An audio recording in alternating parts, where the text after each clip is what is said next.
La grande majorité des gels du commerce que tu appliques sur tes cheveux sont en réalité composés d'alcool, de silicone, d'azote de synthèse. Il y a un seul ingrédient dans ta cuisine qui fait la même chose. Il s'agit du combo. Cette texture glissante que tu détestes dans le combo, c'est exactement ce qui va définir tes boucles. Tu le manges, est-ce que tu savais qu'il fait aussi un gel capillaire avec zéro ingrédient chimique? Le gombo contient du mucilage.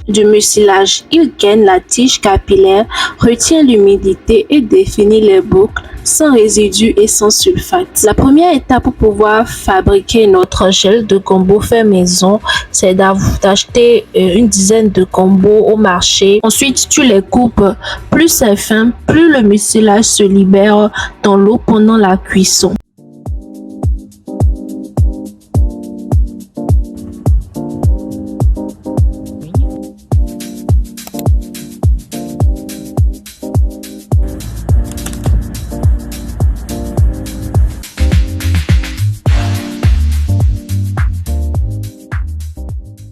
Après avoir coupé le gel, après les avoir émincés finement, tu vas rajouter de l'eau, environ 500 ml d'eau froide. Après, tu le mets au feu pendant 15 minutes de cuisson. Tu vas voir l'eau changer de texture, elle devient visqueuse. C'est le mucilage qui se libère. C'est exactement ça qu'on veut. Ensuite, l'étape suivante, tu vas filtrer avec une passoire fine ou un tissu propre. On garde uniquement le liquide, aucun morceau, aucune pulpe. Là, vous voyez très bien que le gel de gombo est déjà assez visqueuse, même si elle a encore un aspect assez liquide.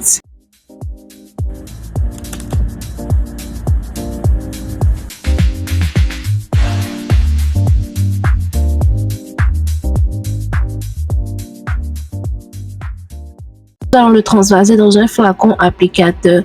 Ce gel est très liquide, il ne ressemble pas au gel du commerce. C'est voulu, sa légèreté est une qualité, pas un défaut.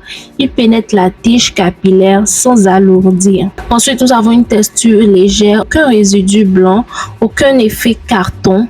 Hydratation, définition sans rien d'artificiel. Tu peux le conserver au frigo pendant 5 à 7 jours maximum. N'oublie pas de t'abonner parce que dans la prochaine vidéo, je réalise également le gel de lin et dans une prochaine vidéo, je te dirai entre le gel de lin et le gel de gombo lequel définit le mieux tes boucles.